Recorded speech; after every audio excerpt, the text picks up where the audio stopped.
Jacobian method for find eigen value and eigen vector. For example, ये एक matrix ले ली हमने। अब इसमें हम सबसे पहले देखेंगे लार्जेस्ट नॉन डायगोनल एलिमेंट। ये हमारे डायगोनल एलिमेंट्स होते हैं और ये बाकी जो इस सर्कल के जो बाहर हैं ये हमारे नॉन डायगोनल होते हैं। तो इसमें सबसे लार्जेस्ट नॉन डायगोनल क्या है हमारा 2, और 2 कहाँ पर आ रहा है A13 पर। इसका अपोजिट क्या है A31। अब हम उसके बाद लेंगे A11 और A33। अब ये कहाँ से आए, तो ये होता है AIJ बराबर, ठीक है। तो AIJ यानी कि A13 बराबर 2। तो यहाँ पर हमारा I बराबर क्या हो गया, I बराबर कितना आ गया 1, और J बराबर कितना आ गया हमारा 3 आ गया। मैं इस ब्रैकेट में आपको बताती हूँ। तो यहाँ पे हम क्या लेंगे, देखो हम यहाँ पे AII और AJJ हमें फाइंड करने होते हैं। AII क्या होगा, I की जगह पर 1 है, J की जगह पर 3 है, तो AII होगा हमारा A11 और AJJ होगा हमारा A33। तो अब हम इन्हीं की वैल्यूज़ लिखेंगे, क्योंकि जब हम आइगन वैल्यू और आइगन वेक्टर फाइंड आउट करते हैं तो हमें एक फार्मूला यूज़ करना होता है। वो फार्मूला होता है ये वाला 1025 and 2A13 upon A11 minus A33। Formula ये क्या होता है, फार्मूला होता है 1025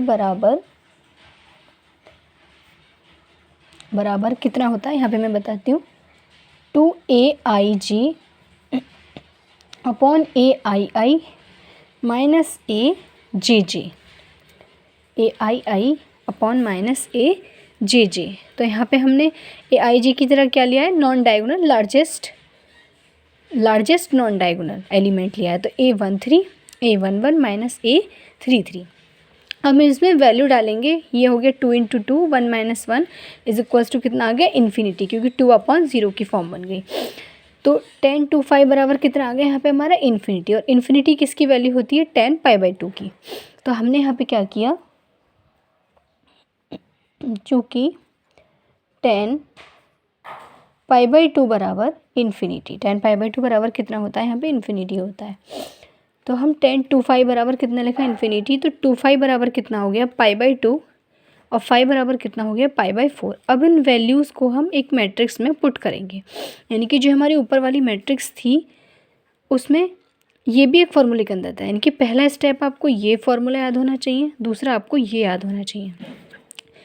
ये पहला फार्मूला है। अभी tan 2 थीटा का एक दूसरा फॉर्म भी आती है जो मैं आगे बताऊँगी इसमें, वो है यहाँ पे cos theta minus sine theta cos theta. ये हर क्वेश्चन में डालना है हमें।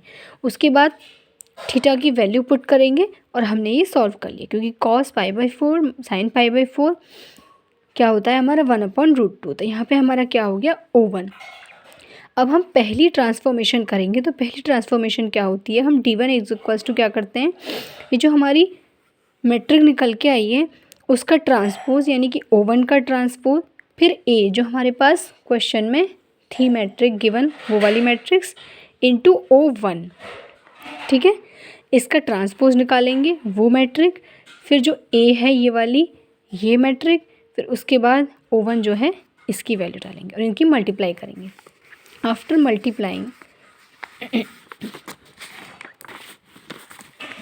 मल्टीप्लाइंग D1 बराबर इतना आ जाएगा। फिर हम दोबारा से क्या करेंगे कि ये जो आएगी वैल्यू, क्योंकि हमारा डायगोनल अभी जो है वो किस फॉर्म में नहीं बना है, 0 0, यहाँ 1 1 दो जगह हमारा नहीं आया, इसलिए अब हम दोबारा से करेंगे। तो इसमें से हम नॉन डायगोनल लार्जेस्ट एलिमेंट निकालेंगे। तो यहाँ पे A12 is equals to A21 is equals to 2 आया है। फिर हम यहाँ पे A11 और A22 लेंगे, क्योंकि यहाँ पे A11 और A22 सेम है। जो सेकंड फार्मूला है इसमें 1 1 और 2 2 लेंगे तो ये 3 है, ये सेम आ गया। अब 1025 बराबर इसमें फार्मूला क्या होता है 2A12 upon A11 minus A22। इसे पुट करेंगे, इसमें भी 1025 बराबर 5 आ गया, जैसे हमने पहले बताया था 5 बराबर π/4 आ गया हमारा, या फिर हम 5 की जगह थीटा भी लिख सकते हैं। देन वी फाइंड O2, 5 भी लिख सकते हैं और यहाँ पे हम थीटा भी ले सकते हैं। फिर हम O2 निकालेंगे, जैसे कि हमने O1 निकाला था, और यहाँ पे दूसरा फॉर्मूला है, इसमें ये सबसे पहले ये होता है, उसके बाद इसमें हम कॉस माइनस साइन, साइन और कॉस यहाँ पर लेंगे। क्यों? क्योंकि हमने जो वैल्यूज़ लिए A11 A22 A12 A21, तो हम कॉस और साइन की वैल्यूज़ भी वहीं पर चेंज करेंगे जो हम नॉन लार्जेस्ट डायगोनल वैल्यूज़ को लेंगे। उसके बाद इसमें हम वैल्यूज़ को रखेंगे, फिर हम सेकंड ट्रांसफॉर्मेशन करेंगे, वैसे ही O2 का ट्रांसपोज लेंगे, इसका ट्रांसपोज लेंगे, फिर जो D1 थी ये वाली मैट्रिक्स लेंगे, उसके बाद हम O2 करेंगे, मल्टीप्लाई करेंगे, उसके बाद आंसर ये आ जाएगा। तो ये जो आंसर आएगा इसमें जो डायगोनल वैल्यूज़ हैं 5 1 1, क्या डायगोनल वैल्यूज़ है 5 1 1, यही हमारी आइगन वैल्यूज़ होंगी। अब आइगन वेक्टर्स कैसे निकालेंगे? O बराबर, यानी कि जो हमने पहली मैट्रिक्स निकाली, सॉरी यहाँ पे जो हमने पहली मैट्रिक्स निकाली है O1, इस वाले फॉर्मूले से जो हमने निकाली थी O1 की वैल्यू, उसकी मल्टीप्लाई हम जो हमने दूसरे फार्मूले से, इस वाले फार्मूले से जो O2 की वैल्यू निकाली है वो वाली को हम क्या कर देंगे? मल्टीप्लाई कर देंगे, और इन दोनों को मल्टीप्लाई करने के बाद जो आंसर आएगा वही हमारे आइगन वेक्टर्स होंगे। जैसे कि 5 का ये वाला होगा, 1 का ये वाला होगा, और क्या आया है नेक्स्ट हमारा -1, तो -1 का ये वाला होगा। यही हमारा आंसर है। मैं फिर से आपको एक बार बता दूं